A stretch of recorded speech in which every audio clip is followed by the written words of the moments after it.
Hey guys, so I'm back and I'm gonna be currently just messing around with the go-kart. I have a couple things that I need to get done.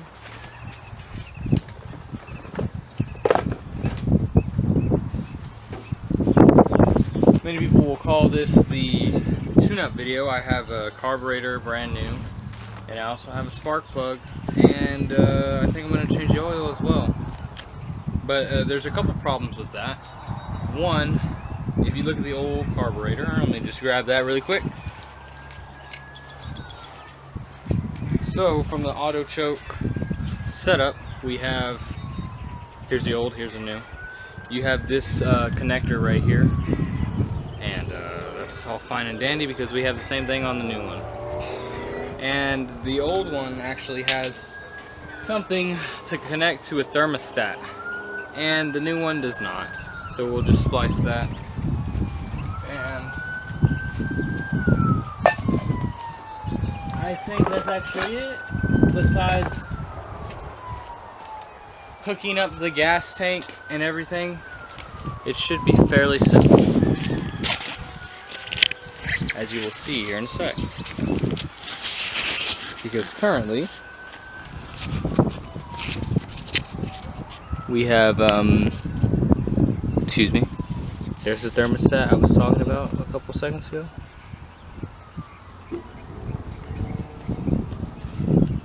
And I think it'll be all dandy. So primarily, the first thing you need to do is change the oil. And with that, you can see my CW30. There's a lot, and that's what I use to flush out the system. Oh, and there's my battery that I got from Napa. Napa know-how, that's what you gotta get. I changed, drained, and flushed the oil. And for those of you that don't know, right there in the center, that's where the fill cap is. Right there is the oil filter. And then currently, on the bottom, probably the shiniest bolt you can see, right there, right under the oil filter, there's your drain. But the thing is about this is that you actually have to lift up the front end for the oil to drain. Real pain in the ass. But that's already done, and I'm glad we could do that. Okay, secondly, we have the gas tank. The petcock was a little clogged, but luckily I was able to clean it with some brake clean. We had we just got the needle, or the, I guess you could say, the needle from the canister, and we stuck it in there and blew it out with some brake clean, and it became clean, started running freely. Before it was clogged up with dirt. Gas tank is fine. Replaced the O-ring in there. The sad thing is that the petcock's always stuck onto the on position. But we also have a fuel filter as well. And then we also got some new keys and a new ignition right there. So this, if the battery was hooked up, we'll turn it on and then start. Fun stuff. So now it's simple. All we gotta do is place in the spark plug. It's an NGK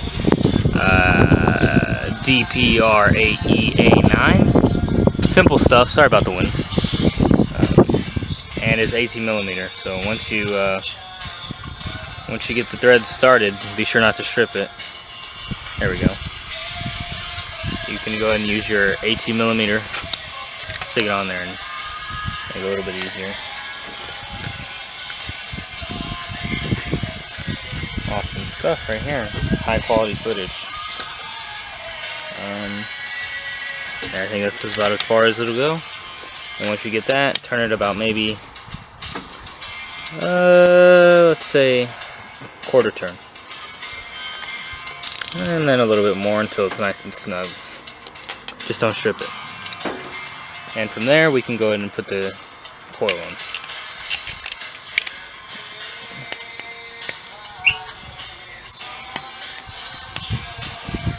There we go. Okay guys, so currently we have the old harness. As you can see, you have your this, and this, which comes from your auto choke, which is right here. But I couldn't find something like this with the 90-degree turn, so I'm going to use this straight connector instead. So there's no need to modify this side. These two are the same, but on the other side we have this problem. We have this, and it doesn't match up with our 90-degree connector that's flat stock. So simple. We can just go like this. Actually, right here. Cut it off. Boom. And strip it. There's your wire.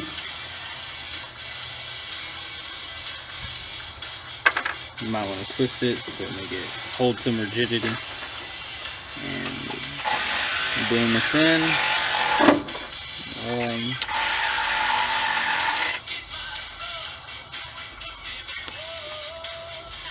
Make sure it's all the way in. Clamp it down. And then give it a little tug to make sure. Yep, there we go. That's how you know you didn't do it right. Let me go get another one.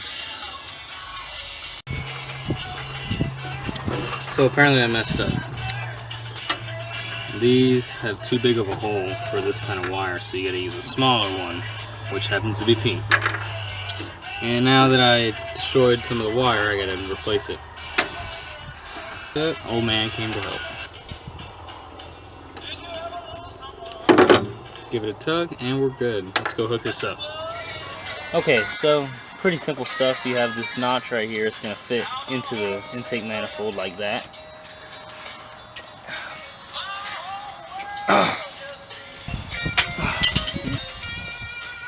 Okay, let's just say it's in, but we all know it's not. So first thing you do, get your auto choke set up and hook it up.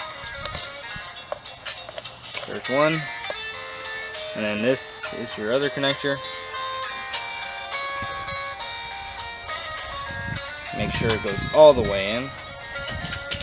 2, and then last but not least, the thermostat setup or connector at 3. There we go. Everything's hooked up. Make sure nothing comes loose. And now the next thing you want to do is your vacuum lines and fuel lines, which right now I can't find. Here's one right here. This comes from the thermostat to this. Oops. One. Make sure that clamp goes on. We'll get that later. And then another one comes from the other side of the radiator. One right here. It's along this big radiator hose right here. Comes back. And then let's go ahead and detach here.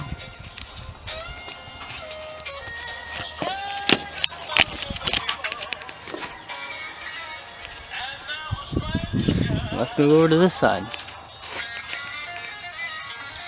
As you can see, we have something coming out of what looks like a vacuum pump. And that's going to go ahead and hook up onto this inlet in the intake manifold.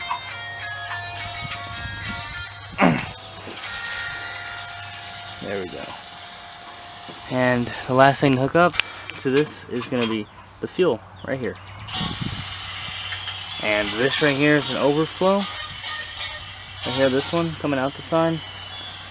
And the one coming out of the bottom right here is also drainage. So go ahead and stick that into a place where no fuel is going to go. Or where fuel can go. Also, when installing your carburetor, be sure to go ahead and include that your intake manifold bolt right here, the clamp, is in a reachable place. I went ahead and chose to put mine coming out from right around here so that it could be accessed with the removal of the exhaust, which my exhaust is already removed. Okay guys, so right here we have some of the fuel line. This is the actual fuel line, but I only need about 8 or 12 inches of it. So I cut 2 pieces off so I could run an inline filter. As you see, the flow, the direction of flow is down this way from here to here. And I use this to cut it because I didn't have anything. But for something this big, here it is, you're gonna need fuel clamps because previously I tested it and it did leak. And although this is brand new, it's also subject to change from heat and wear. This is what I could find. I found just a regular hose clamp, and as you can see, it has little holes in it. And I actually found a fuel clamp, which is genuine to, I guess, Harley Davidson, maybe. We'll see. And you can tell it's a fuel clamp or a fuel hose clamp because it doesn't have any of the holes. Because over time, when you have this clamped with this kind of this kind of hose clamp, it'll start to deteriorate and create small pinhole leaks. So where do I put my fuel filter? Right here. You're just gonna run it inline like this. Make sure it goes all the way in. And I didn't see the point in having clamps right here, considering that this is fairly tight, as y'all can see. It's very hard to put on, even harder to pull off. So there's my inline, and then I think at the top I'll have this clamp, and at the bottom I'll run this clamp. And be sure whenever you have these clamps on that they're accessible, where the screws are, so you can tighten and loosen them as you need. So I'm just gonna go ahead and grab a couple bolts, or not bolts, screwdrivers, and so I can go ahead and do this. And as you can see right here, guys, I do have my my fuel line getting hooked up. I have the top clamp, then the inline filter, and then I have this. And you might want to be smart, not like me, and put clamps right there, because as you can see, it's next to all the electrical, and you don't want that getting fuel all over it because it'll deteriorate. So yeah, just be sure to go ahead and tighten up these clamps. Make sure that no fuel is going to leak out of them. Don't destroy the fuel line, but be sure to make sure there's not going to be any leaking fuel. And also give them a little tug to make sure they don't come off. And there we go. So all we got to do is actually put fuel in, and then hook up the battery, and we'll start it up. Easy stuff. Okay, guys. Now we're just, before we hook up the or put any gas in and try to start it up, we're gonna hook up the battery and see if and make sure that it turns over and all, you get all your electrical working. So yeah, I just have a little preliminary battery setup because this battery is way too big for the stock battery box. We'll probably have to fabricate something later where this sits like exactly how it is, or something else, whatever, doesn't matter. But the bolts that I found are 3/8. You're gonna just make sure to get a good connection. Hook up positive first. Don't kill yourself. Remember that.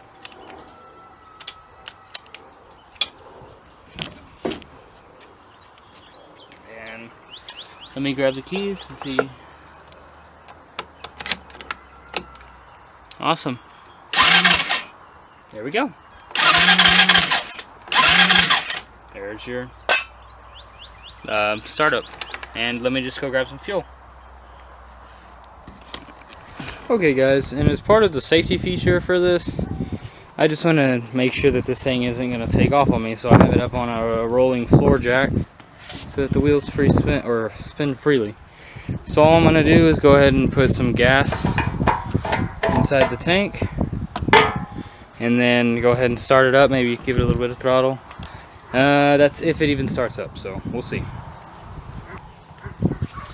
Okay, so I think we're just gonna try something here, see if it even starts. We got this right here. Let's go ahead and open the throttle. There we go. There's our fuel. And here I'm gonna go ahead and start it.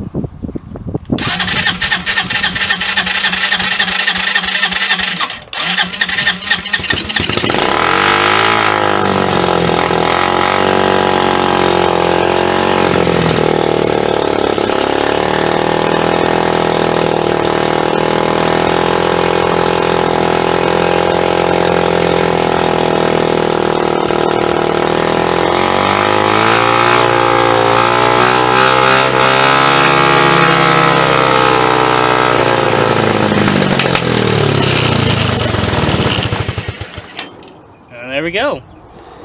Fuck, I think I need to just adjust the idle. Let me see if it'll start again. Where's my idle? Idle adjustment screw. Let's find that. I'm excited now. Okay guys, here's my idle adjustment right here. I just turned it up. Let's see if it starts.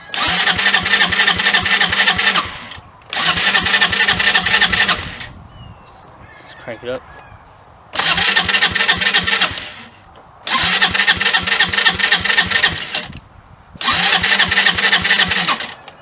Let's put a little bit more brake cleaner in there. See if it'll.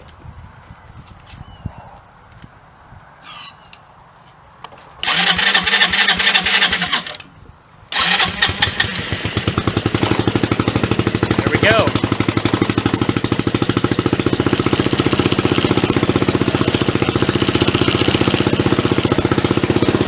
Okay guys, how exciting is this? We actually have a running motor? I think that's pretty exciting. So, I mean, you can take a look at it. Well, we got gas. We got air, we got fuel, we got oil, we got the frame shaking. It's gonna be okay, guys. You have no idea how happy I am. This thing has been running. This thing hasn't been running forever. And now it is. I mean, I think this is a job well done, if I do say so myself.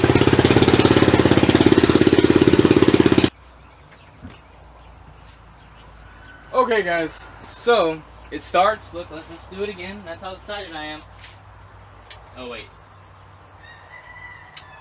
Well, I think I killed the battery, guys.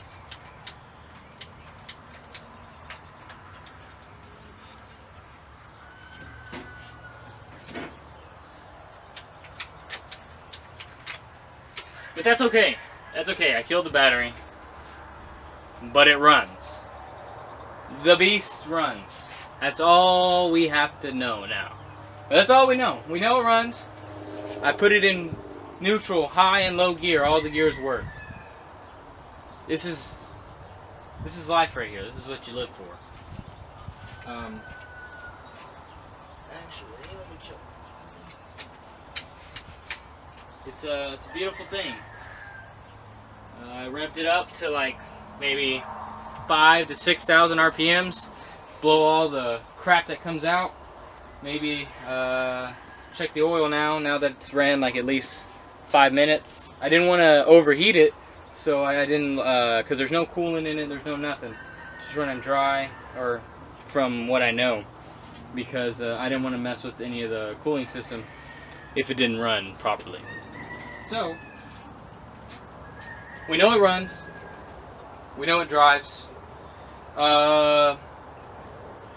Test drive is coming up, but if you have any questions about carburetor vacuum lines, which is probably the questions that I had, but I had to figure it out myself, obviously, and thermostat, stuff like that, fuel, air, mixture, electrical, just for starting, nothing else, hit me up in the comments. And if you're as excited as I am for this to be on the road and running, even without seats or without any safety features, just like, you know, no brakes, because that's how we do it, go ahead and leave a thumbs up and subscribe if you want to see this thing on the road whenever it's finished.